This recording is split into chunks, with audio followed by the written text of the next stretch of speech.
Psalm 46:10. Be still and know that I am God.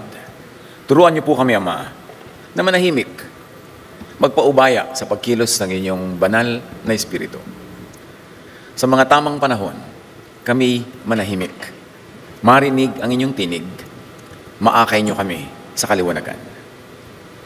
Ituro niyo po sa amin, ipaalala, ang kahalagahan ng pananahimik sa inyong presensya. At ngayon po ay kayo ang mangusap, mangaral, magtuwid, magturo, magbigay ng kaliwanagan sa aming lahat. Salamat po sa ngalan ng iyong anak na si Jesus. Be still and know. Manahimik at malaman ang dapat malaman. Psalm 46:10, let go of your concerns. Then you will know that I am God. Ano ang mga concerns natin ngayon? Ano ang mga pinoproblema? Ano ang mga hinahanapan ng lunas? Ano ang hindi makita at maapuhap na kaginhawahan, kapahingahan, at kaliwanagan? Sabi, let go of your concerns. How to be still and know God. How to be still to know God.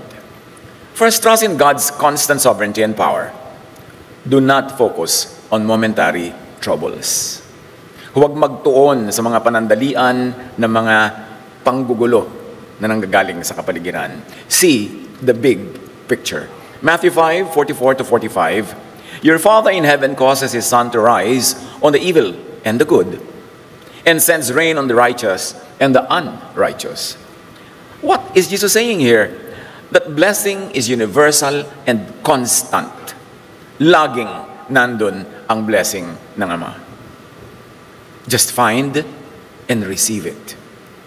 Hindi nawawala kahit kailan. Kahit sa mga panahon na madilim ang paligid at nadidiliman ang ating pag-iisip, naroon pa rin ang liwanag at pagpapala ng Ama. Life goes on for all. Keep moving on. At malinaw pa sinabi ni Jesus, nandun dapat sumisikat ang araw para sa mga evil and good, para sa mga righteous and unrighteous. Kung para sa unrighteous and evil, sinisikatan din ang araw, di lalo naman yung less evil o hindi evil. Lalo naman yung good. Laging mayroon. Yung hindi natin malinaw na nakikita, hindi ibig sabihin wala dun. Dapat paniwalaan yung katotohanan na laging nandun ang presensya at pagpapala ng Ama. Psalm 63:5-7. I will sing joyful praises and be filled with excitement like a guest at a banquet. Pag tayo ba ay nasa isang buffet, o tayo ay nasa isang handaan na alam nating napakasarap maghanda ng ating host, di ba excited ka? Ano kaya ang susunod? Ano kaya ang iba pang pagkain? Anong mga darating pang ilalabas sa mga putahe? At sabi niya, I think about you, God, before I go to sleep. And my thoughts turn to you during the night. Nandun na isang sikreto. How to be still and how to know the will of God. To think about God. To think about God as you go to sleep, para yun ang baon mong alaala hanggang yung panaginip. Hindi manonood ka ng horror bago ka matulog, sa palagay mo, ano mapapanaginipan mo? Hindi yung social media ka, tapos puro mga negative, puro mga galit, puro mga kasiraan. Sa palagay mo, ano ang balabas sa yung balintataw habang ikaw ay natutulog?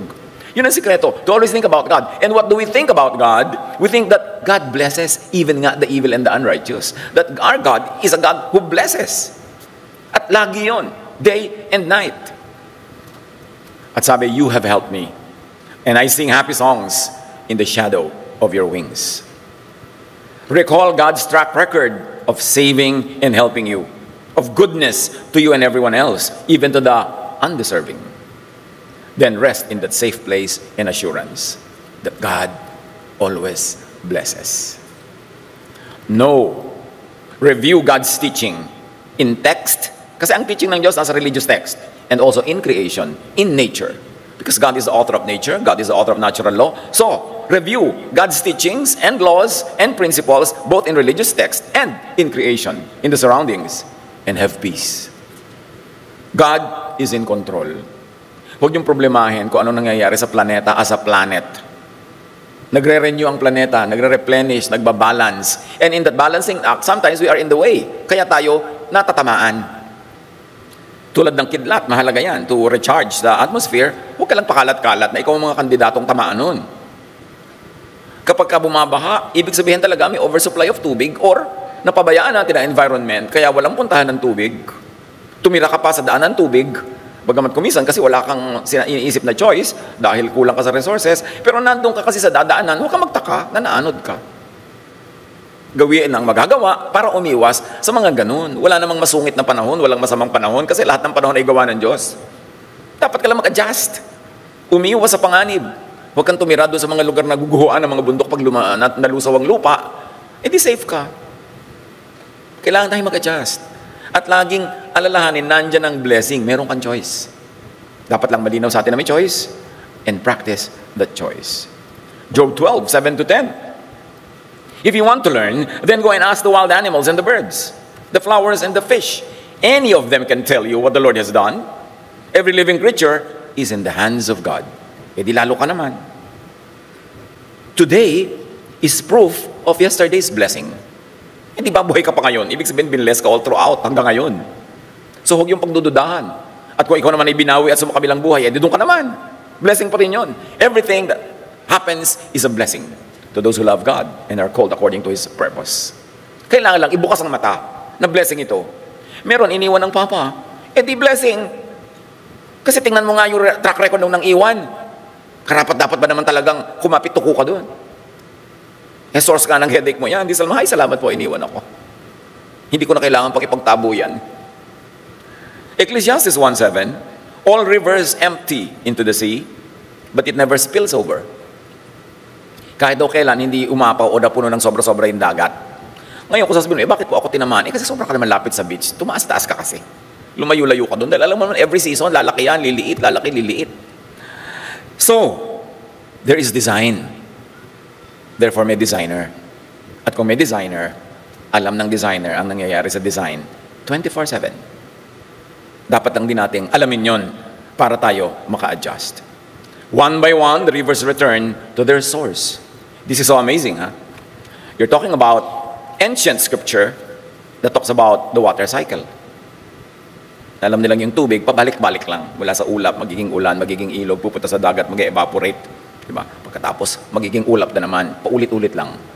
Job 36, 27-28. God gathers moisture into the clouds and supplies us with rain.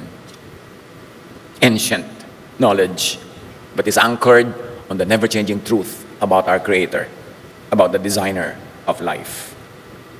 So no, review God's natural and physical laws.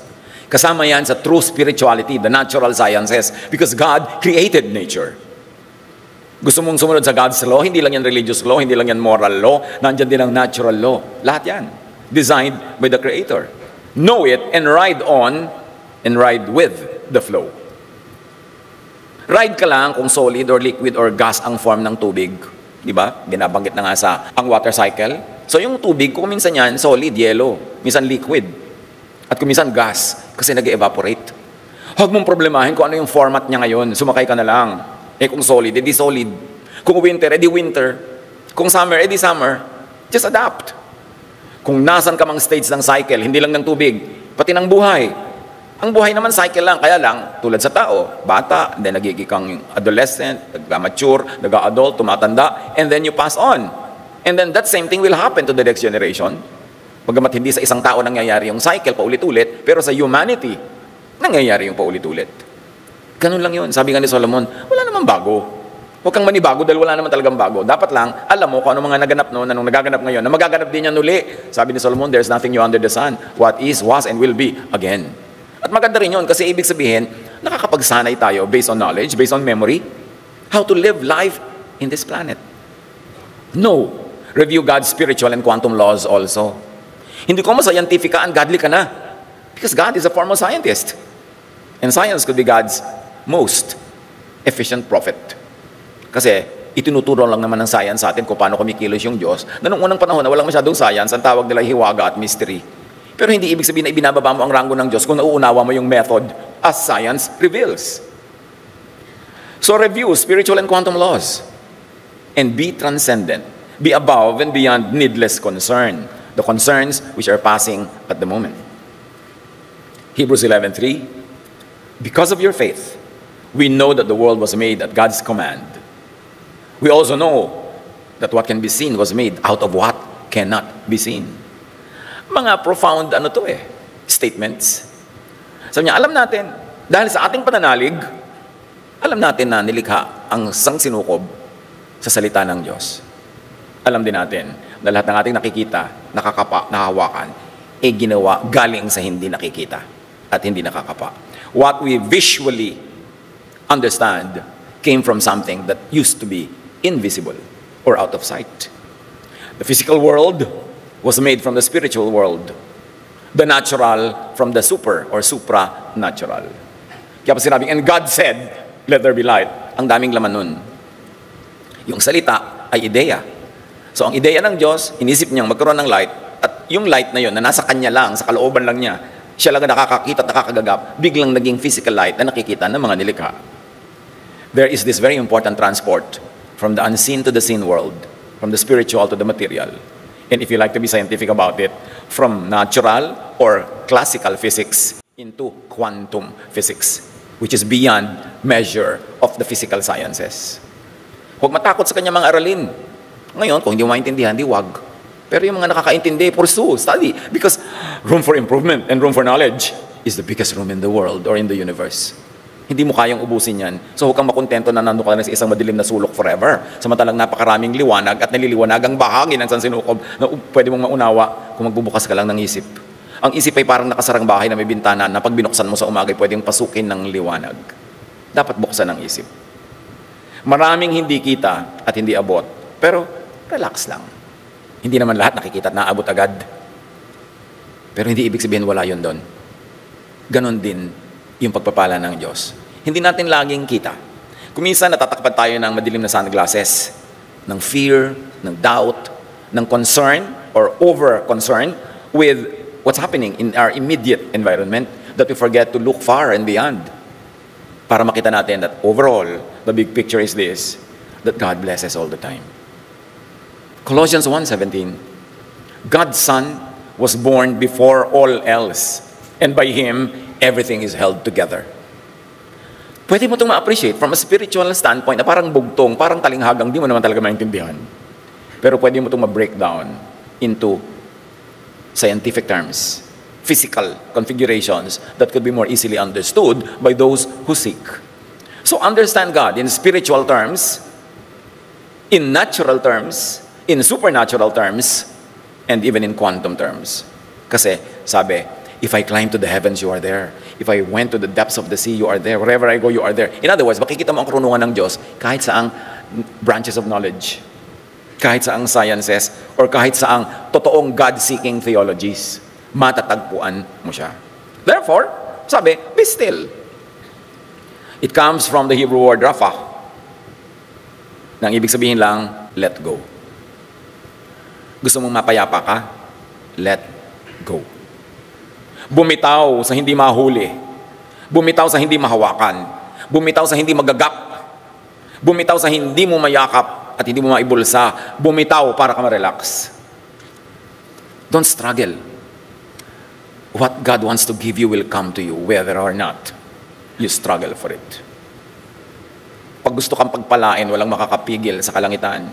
Pag mayroong ayaw ibigay sa iyo, kahit magpatiwati-wari ka dyan, hindi pa rin yun mangyayari. So, let go.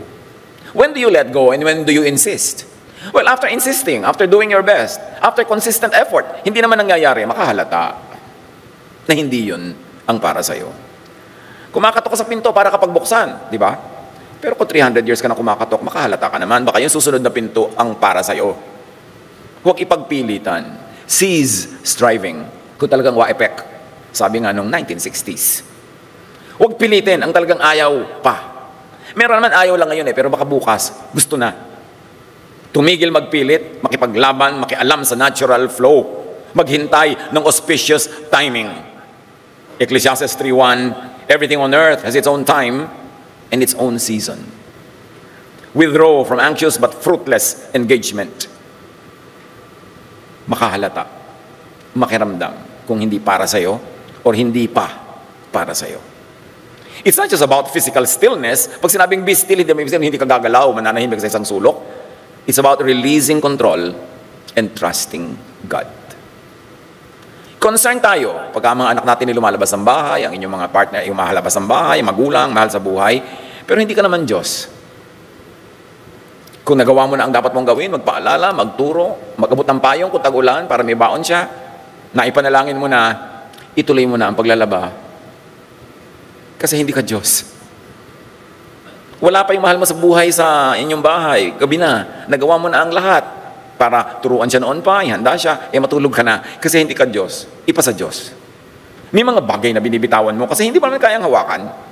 Hindi mo pinoproblema kasi wala naman sa'yo ang solusyon. There's a time to do things. There's a time to rest. There's a time to let go. Pati nga mahal natin sa buhay ng mga sumakabila na. Release. Let go. Nagpunta na sa Panginoon, sumakabilang buhay na, di ka naman sasama. Ayaw mo pa. Let go. Huwag yung pilit hawakan. Kasi may panapanahon ang buhay. At may panapanahon para sumakabila. Trust God to the point of resting from unproductive control and manipulation of the surroundings. Meron tayo kami sa mga pangarap sa buhay. Sabi nga ni Shakespeare, desiring this man's art and that man's cope with what I most enjoy, contented least. Kung minsan sa kagustuhan mo na yung tinatamasa ng kapwa ay maging sayo rin, inaagawan mo, iniintriga mo, sinisiraan mo, ginigiba mo siya para yung tinatamasa niya masambot mo, is not always a guarantee na masasambot mo nga yan. At kung sakali mong nasalo at naging sayo, kaya mo bang i-maintain? Alam niyo, may mga bagay na na-enjoy ng kapwa natin, hindi madali yun makuha. At lalong hindi madaling i-maintain. Naku, gustong-gusto ko yung magandang bahay ng kumare ko, maging akin awa. O sige, naging sa'yo. Ito yung may bagyo't may sira, kaya mo ba i-prepare? Kaya mo bang ipalinis o linisin yan lahat? Hindi lahat ng hinahangad ay kaya nating i-maintain. Kahit panandalian, kung may mga nandadaya o nagsushortcut ay naaagaw nila, ang tanong, mami-maintain ba? Because what is for me will come to me. Why? Because God who designed life and designed the universe knows the capacity of each one. And God knows the true need of each one. At alam din niya kung kanino ipagtitiwala ang anumang bagay. Huwag niyong hangarin ang hindi sa inyo. Ihanda ang sarili para yung kung ano yung para sa atin, pag dumating, ready tayong saluhin at i-maintain. Let go of engineering things and events. Yung mangiintriga ka para ikaw ang maging bida, maninira ka para ikaw ang mataas, it's not the way of God. And it's not sustainable. Ang atupagin natin sa buhay is what we can do within the limits of all the skills given to us by God. Kasi yun ang binagay sa atin, yun ang bagay sa atin, at doon tayo bagay. Kaya yung mga bagay na hindi mo makuha, hindi mo maintain, umaalis, hayae. Sabi nga sa Laguna, Isaiah 30:15, in rest is your salvation. In quietness and trust is your strength. Kaya yung mga truly strong, sila yung quiet. At sila rin yung restful. Kasi hindi nila pinipilit ang hindi naman ukol. How to be still and know God? Listen muna to and for that voice. For enlightenment, for guidance. Manahimik para makarinig. Psalm 37:7, be still before the Lord and wait patiently for Him. Do not fret when people succeed in their ways, when they carry out their wicked schemes. Sabi nga nila, weather lang yan. Uso lang siya ngayon. Pero kung mali ang nagpauso sa kanya, matatanggal din siya sa uso. May oras din, sabi nga ng matatanda. So do not react negatively to wicked people's seeming success, to the point of impatience and impulsiveness, to the point of doing something foolish. Kung minsan na-offend tayo, nagagalit, naiinip na yung mga mali ay maitama, tayo na tuloy nagtatama, hindi naman tayo yung Diyos. To the point that we do something that destroys not only them, but also us. Do not fill your mind with negative thoughts. Especially thoughts of revenge, thoughts of resentment and envy. Di ba sabi nga, God blesses both the wicked and the good. So, mapibless ka, lalo kung good ka o tama ang ginagawa mo, hintayin mo yun. Hindi mo kailangang sirain yung blessing na dumarating sa iba kahit sila wicked para ka lang magkaroon kasi merong para sa'yo. Be still to receive divine revelation and light, divine guidance, and even to receive positive thought. Make space for God's moves. Paano kikilos ang Diyos sa ating puso kung yung puso natin at isip punong-puno ng sarili nating agenda, lalo na nga negative? Paano mapupuno ang refrigerator mo ng mga fresh food kung ang dami-dami dong bulok na ayaw mong alisin at nagstay na doon forever? You have to make space for the positive, and that means you get rid of the negative. You have to make space for the good by getting rid of the bad. At mahalaga, para matanggap ang kaliwanagan, marinig ang tinig mula sa kalangitan, magpahinga.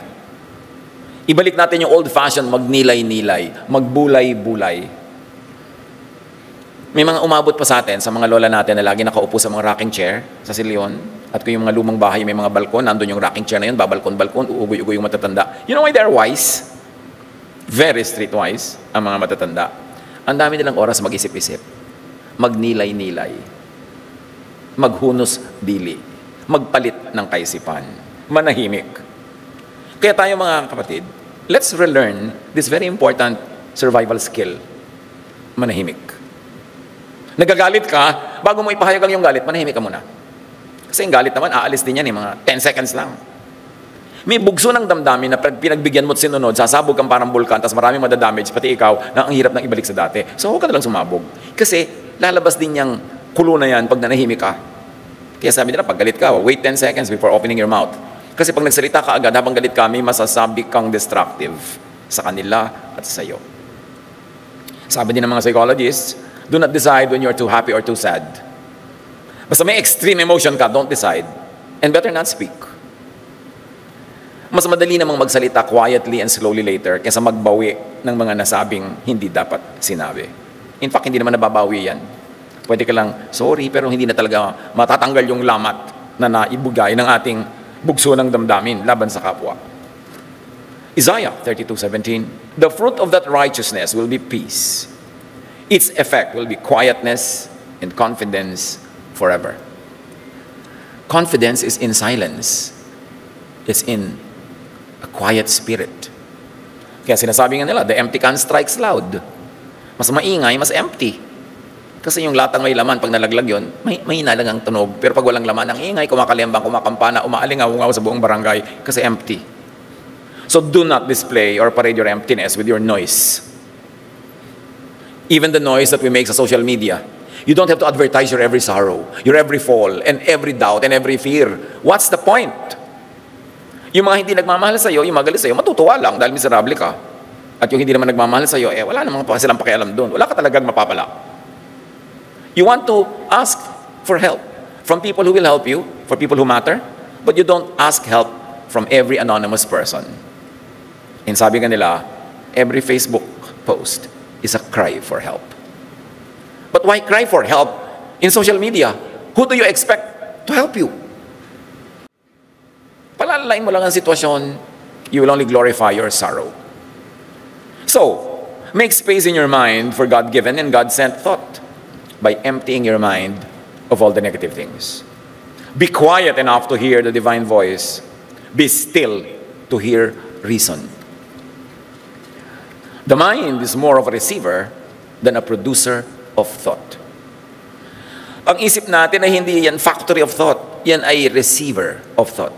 So saan manggagaling yung thought? From the other world, from the spiritual world. And let's hope the thought that your mind receives is coming from heaven, not from elsewhere.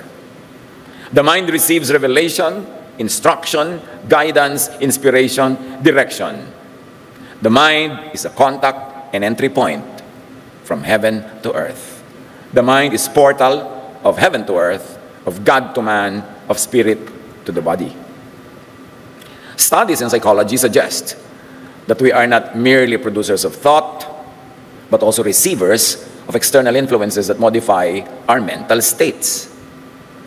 Many thoughts and feelings arise from unconscious influences that we are not actively aware of. And can you imagine how much social media, how much the multimedia, and how much a whisperer can influence our thoughts?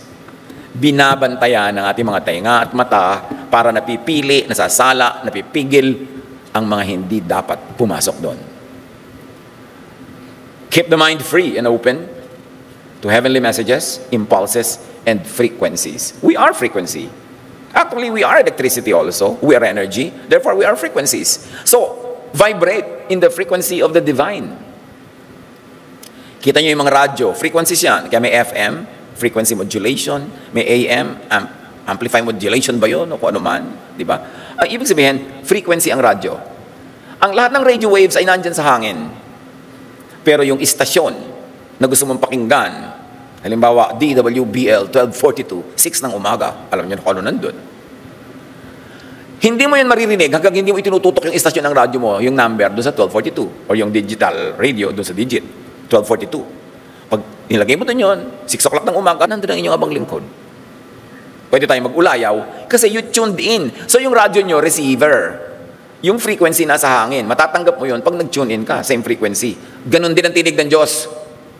Frequency yan. Kailangang matanggap mo as a receiver.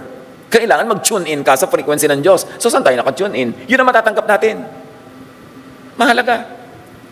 Keep the mind free of unfruitful and needless activity. Parang radyo din, gumagaral-gal, maingay. So, ipa-fine-tune mo para makuha ba ng malinaw na malinaw yung gusto mong marinig. Ganun din ang mind natin. Kailangan i-fine-tune. Kanino mo ba gusto talagang tumutok? Dapat nakatutok ka doon para yun ang malinaw mong marinig. Keep the mind free of vexation, of worry, of fear, of doubt. Dahil lahat yan, garal-gal, kumbaga sa radyo. Static, noise. It will drown the true sound that you want to hear. So keep the mind free of needless stimulation. Hindi lagi ting nakaupo ka, bukas agad ng cellphone, kalkal.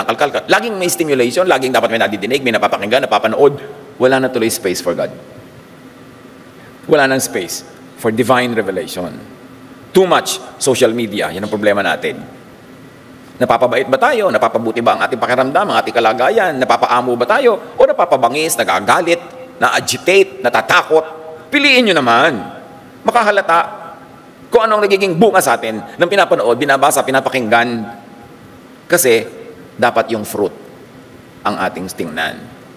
A good tree will not bear bad fruit. A bad tree will not bear good fruit. Ano ang fruit sa inyo? Ng pakikinig, panonood, pagbabasa ng kung ano-ano. Matthew 6:31-32. Don't worry. Only people who don't know God are always worrying about such things, meaning the needs, physical needs. Your Father in heaven knows you need all of this. James 1:6-8. Anyone who doubts is like an ocean wave tossed around in a storm. If you are that kind of person, you can't make up your mind, and you surely can't be trusted. So don't expect the Lord to give you anything at all. Pag paiba-iba ang isip, pag sinisiklot-siklot ka ng mga alon na wala ka namang napupuntahan, kalug ka lang ng kalug, wala kang nararating, sabi, huwag kang umasa na makakatanggap ka ng kaliwanagan mula sa Diyos pag ang isip mo ang gulo-gulo. Kailangang patahimikin ang isip na yan. Subliminal advertising uses hidden or obscured images, sounds, or messages presented below the threshold of conscious perception to influence customer behavior. Noong early 70s, late 60s, umuso yung subliminal advertising. Yung hindi sinasabi clearly, hindi nakikita clearly, pero nakaka-influence doon sa nakakapanood o nakakapakinig. An example, mayroong isang produkto na nakatabi sa picture ng isang manika at yung manika ay nasa isang lukot-lukot na parang bedsheet. Pero pagka tinitigan mo talaga todo, yung bedsheet, yung pagkakalukot-lukot niya, spells S-E-X, sex. Pero hindi mo kita agad yun. Pero nakikita yun ng iyong subconscious mind. Kaya pala hindi mo alam, bakit ako naaakit sa advertisement na to? Tumatawag na pala doon sa nasa ilalim mong isip, hindi doon sa nasa ibabaw. Doon ka kinakausap at subliminal levels. At maraming mga tao, mga propagandista, mga influencers at kung ano-ano pa, they speak to you at subliminal levels. Hindi clear. Pero naaaninag, nababakat, nauulinigan noong malalim na bahagi ng iyong isip. Outside of and beyond the conscious. So, all around us, mga kapatid, may mga mensaheng below the radar ng conscious mind. Mas madaling pumasok sa isip, mas madaling nakakahubog ng isipan. Pero, in true spirituality, in true wisdom and light, nagiging clutter lang yan, bara sa flow of divine impulses and godly thought. Tandaan natin, ang ating isip para rin yung mga ugat natin sa katawan. Pag maraming bara, pwede kang mag-stroke. Ganon din ang ating spiritual ears and spiritual arteries. Pag maraming bara, pwedeng hindi makadalo yung dugo, hindi makadalo yung dugong galing sa Diyos, at magkabara-bara yan at makasama sa atin. Dapat maluwag. Piliin ang iniisip. Hindi yung sa ulado mo talaga, lahat ng birthday ng artista. Talaga, aanin mo yun. Siguro isa o dalawa, yung paborito mo. Yung sa ulo ko lahat ng mga dami-daming information. Remember, we are very informed in this generation. But are we wiser? pieces of information that clutter our brain can actually get in the way of the few important pieces of information that really matter. So unclutter your brain. Huwag kang makinig sa nonsense na chismis. Kasi bumabara yun pamparami ng laman, pagkatapos wala namang katuturan. Pag darating ng tuloy yung tunay na mahalaga, wala ka ng lugar. Kasi binulag ka na nung naunang nakaapunta doon, hindi ko may naunang ideya na nag-squat sa loob ng iyong utak, gagawin mo na yung permanent resident. Dapat tanggal ka ng tanggal, erase ka ng erase, delete ka ng delete, or huwag mo na munang ipasok talaga. Be very selective. Namimili tayo kung sino papapasukin sa ating bahay, lalo naman kung papapasukin sa ating kusina, at lalo naman papapasukin sa ating mga bedroom. Pero namimili ba tayo ng mga kung ano-anong ideya na pasok ng pasok sa loob ng utak natin? Importante yun. Lalo nakakagulot, nakakatakot. Kaya katakot na takot lagi kasi nakikinig ng katatakutan.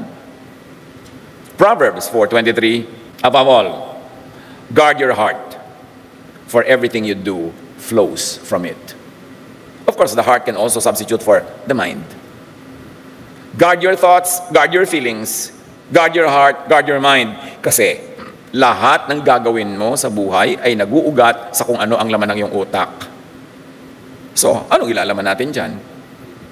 Do not allow ungodly, negative thoughts to engage your mind.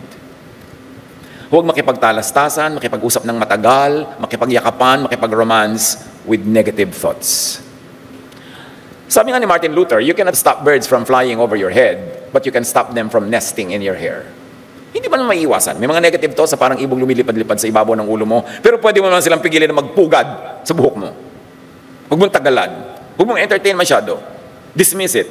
Do not allow unfruitful labor to tire your body.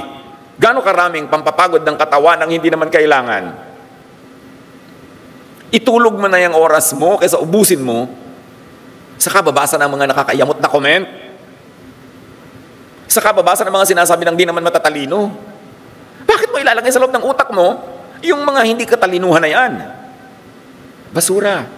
Kalat. Wala na tuloy lugar para sa wisdom. Garbage in, garbage out, sabi nga nila. Proverbs 23:7, for as he thinks in his heart, so is he. Kung anong nakalagay sa kanyang isip, ganun ang magiging pagkatao niya. Our thoughts are shaped significantly by external stimuli and experiences. So do not be distracted. Romans 12:2, do not conform to the pattern of this world, but be transformed by the renewing of your mind. Huwag kang makiayon sa takbo ng sanlibutan ito, kundi babaguhin mo ang iyong isip. Magbago ka sa pamamagitan ng patuloy na pagbabago at pag-unlad ng iyong pag-iisip. This is a daily transformation, non-stop. So, be progressive, not conservative in knowledge. Pag kasi conservative ka, ito na to, i-conserve ko na, lalagyan ko na ng formalin, lalagyan ko ng mga preservative, ito na to, walang iibahin. Yun ang conservative mind Pero paano ka magta-transform by the renewing of your mind kung puro conservatism ka? Yes, may mga areas of our lives when we need to be conservative. And godly wisdom will tell us which areas. But in all other areas, we have to be progressive. We have to continue to change from glory to glory. Di ba? God changes us from glory to glory. How can God change you from glory to glory pag conservative ka? Ayaw mo ng palitan. Yung nauna nag-squat sa utak mo, yun na ang truth mo forever. Paano ka mag-grow? Renew. Change. And make the mind grow through impulses, ideas, or thoughts it receives from the divine, not from anywhere else. So para tayo mag-grow, dapat be tentative, don't be dogmatic. Tentative ka. Pag tinanong ka, ano ang alam mo tungkol dito? At this moment, at this time, itong alam ko. Pero hindi ibig sabihin, tomorrow, yan pa rin ang alam ko Kasi I continue to be transformed by the renewing of my mind. I continue to grow. So hindi ko ilalaban ng patayan yan. I will not kill or die for what I know now. Dahil baka bukas, pag inabutan ako ng mas magandang kaliwanagan, mag-edit ako ng alam ko. Mag-adapt, mag-adjust. Hindi ko ilalaban ng gera yung alam ko ngayon. Because I know that what I know is finite. What could be known is infinite. How can a finite mind totally comprehend an infinite truth? Kaya dapat tentative ka, teachable, willing to change your mind, your position, your worldview. Kaya naman, Philippians 4:8, kasi kung ano laman ng puso mo, yun magiging ikaw. Sabi niya, whatever is true, noble, right, pure, lovely, and admirable, excellent or praiseworthy, think about such things. So pag may ideya na gustong pumasok sa isip mo, itatanong mo yan, true ba yan? Noble? Right ba yan? Pure, lovely, admirable, excellent, praiseworthy. Then, iisipin ko. Pero pag hindi, please, pass. Walang space in my mind for these things. 2 Corinthians 10:5, kahit sa religious thought, kaya philosophy yan, kaya religious thought, with demolish arguments and every pretension that sets itself up against the knowledge of God. And we take captive every thought to make it obedient to Christ. Pag sinimplify natin, apply this to theology, to belief, to philosophy, kailangan nakikinig lang tayo sa tunay na tinig ng Diyos, hindi kung kani-kanino. At sa tunay na tinig ng anak ng Diyos na isinugo niya para ituwid ang liko, itama ang mali, liwanagan ng madilim, linisin at dalisayin yung nakaukaw ng sari-saring pollution. Kaya in other words, pag sinabi natin yung 2 Corinthians 10:5, we demolish arguments and every pretension that sets itself up against the knowledge of God, and we take captive every thought to make it obedient to Christ. Ibig sabihin lang, i-Jesus filter ang lahat. Salain yan sa itinuro, sinabi, ipinamuhay ng Panginoong Jesus. Dahil siya ang truth, siya ang way, siya ang life. Pag may mga teaching, no matter how old, no matter how established, pero anti-Jesus, ay hindi yan. Kailangan lumusot sa Jesus filter para ko yan lulunin at ipamuhay. How to be still and know God? Rid your mind of preconceptions, of bias and bigotry. And mostly, corporate religion is guilty of this. Yung sobrang preconception, kasi itong pinaniwalaan ng ninuno nun, therefore wala nang babaguhin. Sobrang bias, kami lang tama, kayo mali. Bigotry, mga masasama kayo, kami ang tama, kami ang makadiyos. Kaya, dapat lahat yan, lalo religious thought, Jesus filter mo. Para yan ang tool mo in the transformation of your mind towards more and more godliness. Rid your mind of inherited, hand-me-down, memorized ideas, teachings and doctrines, and vested interest. Isaiah 26:3, you will keep in perfect peace those whose minds are steadfast, because they trust in you, not in anyone else. In you, not in other people's ideas, especially those that contradict God's ideas. Be wary, be watchful. Maraming religious ideas are not really in conjunction with Jesus' ideas. Kaya nga dumating si Jesus para magtuwid. Ibig sabihin may liko. Kaya nga siya dumating as the way, ibig sabihin merong dead end. Huwag ka doon pumunta. Siya nga yung truth, ibig sabihin merong lie. Siya yung life, ibig sabihin merong death. Hindi lahat ng mga katuruan ay patungo sa way, truth, and life ni Jesus. Kaya kailangan tayong manuri. How to be still and know God? Stay away from biased and agenda-driven influences and influencers in all areas of life. Dahil napakaraming brainwashing tools. Kaya na media, kaya na school, kaya na religion, kaya chismisan, social session, ang daming nang be-brainwash dyan. Maraming pakawala ang kaaway everywhere para bihagi ng iyong isip. Para bumulong sa iyong tainga, bumulaga sa iyong mata, para takpan ng iyong mata, marami, kailangan tayong manuri. Romans 14:13, therefore, let us stop passing judgment on one another. Ibig sabihin yan, kesa religious circles, passing judgment on everyone else, kesa sa philosophical circles, anumang circles yan, let us stop passing judgment on one another. Instead, make up our mind not to put any stumbling block or obstacle in the way of a brother or a sister. So especially in a religious context. Sa kahaharang kumisan sa kapwa, matutuon tuloy, matutuon lang sa negative projects, sa destructive instead of constructive work. Kumisan sa kayawan mo na maangatan ka ng kapwa, sisirain mo siya ng sisirain, pati ikaw, nasasaktan din, hindi mo alam, nadadamage ka rin. So, dahil ang ginagawa mo yung mangharang ng mangharang sa ginagawa ng iba, ikaw din, hindi mo maatupag ang pagbuo sa iyong sarili. Dapat yung mga ganyang pandadaya sa atin na sanlibutan, clear na. Especially kung above 20 years old ka na, dapat nakikita mo na yung ganyang mga trick. How to be still and know God? Be mentally and emotionally neutral most of the time. Proverbs 18:13, to answer, meaning to judge, to decide, before listening, that is folly and shame. Hindi ka pa nakikinig, may sagot ka na. Hindi mo pa nauunawa yung sinasabi niya, kinukontra mo na, sabi niya, that is folly, isang malaking kahangalan. At nakakahiya. Yung hindi ka pa nakakarinig, meron ka na agad hatol. Sabi niya, labag yan sa pagiging makadiyos at sa pagiging marunong. Keep an open mind. Tulad nga na sinabi natin, hindi dahil lang naunang nag-squat sa utak mo ang isang ideya, ang isang ideology, ang isang theology, ibig sabihin nyo na talaga ang kaisa-isang tama at hindi mo na yun papaalisit kahit kailan dahil lang nauna siya. Acts 17:11, in religious matter.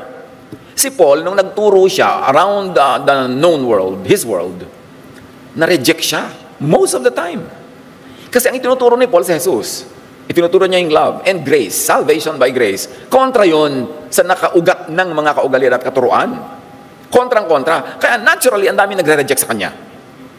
Now, the Berean Jews were of more noble character than those in Thessalonica, for they received the new, unconventional, and revolutionary message, parenthesis mine, with great eagerness, and examined the scriptures every day to see if what Paul said was true. The Bereans, the people in the city of Berea, compared to the people in the city of Thessalonica in Greece, magkaiba sila. Nung nagturo si Paul nauna sa Thessalonica, inaway siya ng mga tao doon. The people are very violent to him. The people drove him away. Ay, talagang galit na galit sila. Kasi ang itinuro ni Paul, labag sa kanilang old Jewish thought. Meanwhile, nung nagturo siya sa Berea, mga Jewish din yung mga tao doon na tinuruan niya, alam nila yung kanilang faith, alam nila yung kanilang religious doctrines, pero hindi sila nagalit agad kay Paul, nakinig muna. Pinakinggan nila ng buo. At pagtalikod ni Paul, nireview nila ang kanilang mga pinaniniwalaan, ang kanilang mga religious texts. At pagkatapos, tinanggap nila yung katuruan ni Paul. Kaya ang sabi, mas mabuti ang kalooban, mas busilak ang puso ng mga Bereans kaysa sa mga Thessalonians. Kasi yung mga Bereans, hindi nagalit agad. Hindi inuna yung mag-react, hindi inuna yung maging violente. Their wisdom was in not being dogmatic, not in jumping to premature judgment, and not in jumping to rejection, drama, and violence. Kaya yung mga Bereans are known for that. Mapayapa muna silang nag-aaral na mabuti, unlike the Thessalonians na angry birds agad. At yan, nasa Acts 17, 1-12. Yung kwento. Ngayon, kung Berean ka, sinasabi mo, Berean ang iyong isip, ang iyong puso, dapat hindi ka angry bird. Dapat faithful ka to the spirit that the Bereans were praised for. Mahinahon, mapayapa, mapanuri, mapag-aral. Hindi judgmental agad. At lalong hindi galit. Iba ang true, meaning studious and open-minded Bereans sa dogmatic Thessalonians. So tingnan mo muna, baka naman hindi ka Berean, Thessalonian pala. Suriing mabuti. Unbiased learners achieve higher levels of understanding and retention. Kasi hindi ka bias eh. Now, how to be still and know God?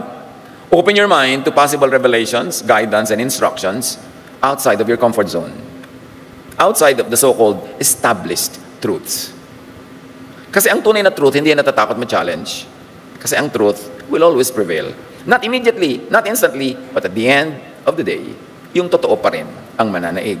So dapat hindi insecure yung nagsasabing meron siyang hawak na truth. Proverbs 2:2-5, tune your ear to wisdom and concentrate on understanding. Cry out for insight and ask for understanding. Pag sincerely humihingi ka sa Diyos ng kaliwanagan, ba't hindi ibibigay sa'yo? Sabi nga, He sends His rain on both the just and the unjust. He lets His sun shine on both the righteous and the unrighteous. Ikaw pa, maghihingi ka ng kaliwanagan ng pagkaitan? Pero linawin mo talaga sa sarili mo. Kaliwanagan ba ang hinihingi ko? O kakampi lang sa aking paniniwala? Naghahanap lang ba ako ng affirmation? O naghahanap pa talaga ako ng truth? Kahit na kabaligtaran ng pinanghahawakan ko ngayon, yung truth na yan. Bukas ba ang isip ko para dyan?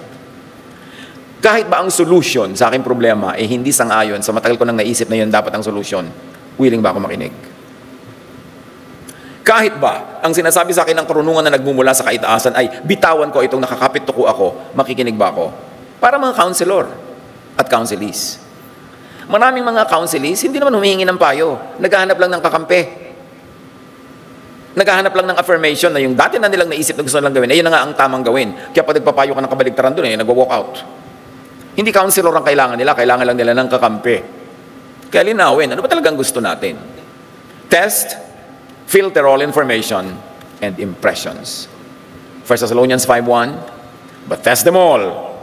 Hold on to what is good. Listen. Feel for peaceful and harmonious alignment. Paggaling sa Diyos, ang bunga, kapayapaan. Katahimikan ng puso, pahinga, makiramdam.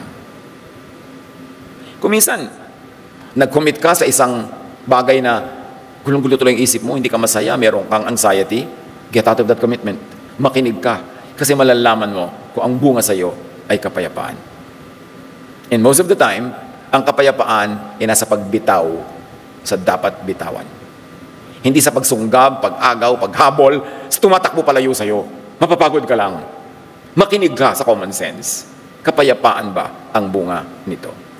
Kaaway mo yung hipag mo, tama ka sa tingin mo, mali siya. Pero siyempre sa tingin niya, siya yung tama, ikaw ang mali. Ano magbibigay sa'yo ng kapayapaan? Ipagpilitan yung gusto mo or just go your way and let her go her way para katahimik, para kapayapa. Kaya yun ang tanong, kapayapaan ba ang dinudulot sa akin itong mga hakbang na tinatahak ko? O hindi? Huwag ipagpilitan. Because the Spirit of God in us will tell us na hindi yan ang best for you. Makiramdam.